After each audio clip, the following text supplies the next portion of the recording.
Dear Simon and the Worshipful Collective of Forgivers, my confession takes place back in May 1994. But the seeds were sown 12 years previously when I first saw my favourite band, Hot Chocolate, perform live at the Dominion Theatre, Tottenham Court Road. I saw them a few times after then. But in 1987, the main man, Errol Brown, quit the group, and it appeared that they were over forever. I was mortified, but delighted a few years later, when not only had Errol Brown hit the comeback trail as a solo artist with a new backing band, but the remaining members of Hot Chocolate continued with an Errol lookalike as their new singer. I was able to see both versions, Errol Brown and his band, and Hot Chocolate with their lookalike, who was good, albeit several years younger and nowhere near as sophisticated as Errol himself. That's the rock and roll background. So to May 1994. I was in a relationship that was only a few months old, and my girlfriend was off on a pre-arranged holiday for a week on the Friday night. I worked most weekends, and the weekend she went happened to be my weekend off. And who were playing at a venue in Rochester in Kent, only 40 minutes drive from my home in Essex? Wow. Only Slipknot. No. Slipknot? Sorry, my mistake. Right. Only Hot Chocolate with their younger doppelganger on the vocals. Having got nothing else to do that weekend, I phoned up on the Saturday afternoon and booked one ticket. I could almost hear the surprise and pity from the lady on the phone as I said, one ticket, in answer to her question of how many would you like. And so a few hours later, there I was on my own, scrubbed up and looking good, walking into the Casino Rooms night spot in the centre of Rochester, amongst all the couples and groups of ladies out for a good night out. I was shown by a member of staff to a table for 12 and sat there at one end, on my own. At the other end of the table were a group of 6 ladies, all of similar age to me, around 30, who paid me no attention as they were they paid me no attention. As they were? Yes. As we all started tucking into our scampi and chips in a basket type meal, which presumably was scampi and chips. Yeah. That's presumably what it was. Yeah. As the evening progressed, I sat there with my pint of orange and lemonade because I was driving, waiting for the DJ to finish. Oh, the DJ's never. They just go on and on. So the band could come on and do their thing. When the band started up, it became apparent that the women in this party had not realised that the singer was not Errol Brown. Even though he was much younger and taller and nowhere near as suave, they kept on calling out, "We love you, Errol!" And I'm thinking, it's not Errol. As the main man was strutting his stuff, even though it was clearly not him, eventually due to having to move my chair to allow a couple of the female party back to their seats, one of them spoke to me, and inevitably I was asked why I was there on my own. Not wanting to sound weird and lonely, I came out with, "Oh, I'm working." To which came the obvious question, well, what do you do? Well, thinking on my feet and taking into account that I was wearing a blazer, smart trousers, shirt and a tie, traditional rock and roll Yes, fare, obviously. I blurted out, "I'm a driver for the band." Oh, no. My street cred instantly soared by about 3 million%, and I was suddenly of use to the girls of this party.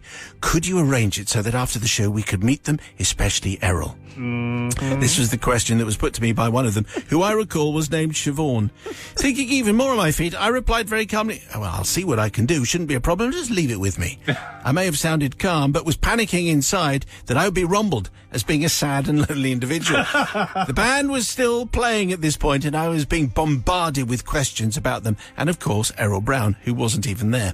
I farmed the questions off well, I think, answering questions about how nice they were, where were they playing next, and how long had I worked for them, and so on. One of the girls, Stephanie, told me she was a massive fan of Errol Brown. I'm thinking, well, you're not that much of a fan of Errol Brown. But she was very keen on meeting him. I didn't have the heart to shatter their illusions that the singer, albeit very good, was not who they thought it was.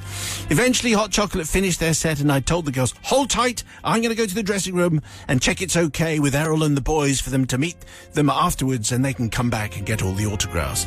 By now, I was in a flow of untruths, and to add even more credibility to my story, I insisted that they keep it to themselves, not tell anyone else, coming out with stuff like, "The lads can't cater for everyone, or they'll be here all night." Then I added, "They're not normally in a rush to disappear, but they do need time to freshen up and change after the gig." Yes, that's the sound of them. Yeah. That doesn't work. Having ensured their willingness to comply just as the DJ began to spin the discs again, I then told them I'd be back in 5 minutes. "Stay where you are," I said. "Stay where you are, I'll be back." All 6 were thrilled, pleased as punch as I walked away in the direction of the stage, which happened to be also not far from the exit, and I made a quick detour from the venue, got in my car, headed home rather rapidly, chuckling to myself as I sped up the A2. I also chuckled at the thought of them perhaps making their own way to the stage door and telling a perplexed band that their driver had promised them an informal meet and greet, and then the potential implications that could have caused.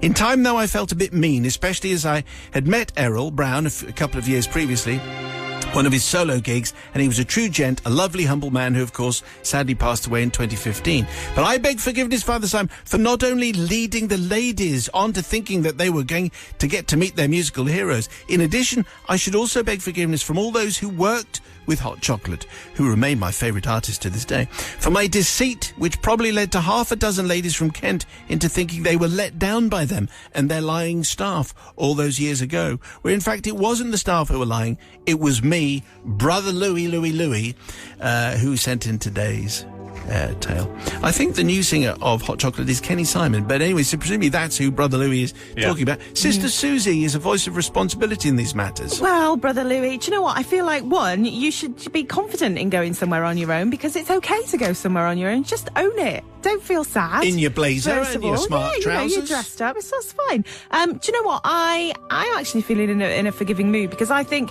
you actually saved them some embarrassment, because if they'd have gone up to the guy that they thought was Errol and wasn't Errol, then they'd probably feel a bit rubbish. So therefore, I'm going to forgive you, because, you know, everyone's a winner. Oh, brother from another gutter. Well, yes, I agree with Suze, because you know it was the women who made the mistake. Really, it was Siobhan who clearly didn't know that this was not Errol Brown, in fact, and you could almost say that it started with a miss. Started with a miss, Suze. Are you having that? No. Yes. So that reason I choose to forgive.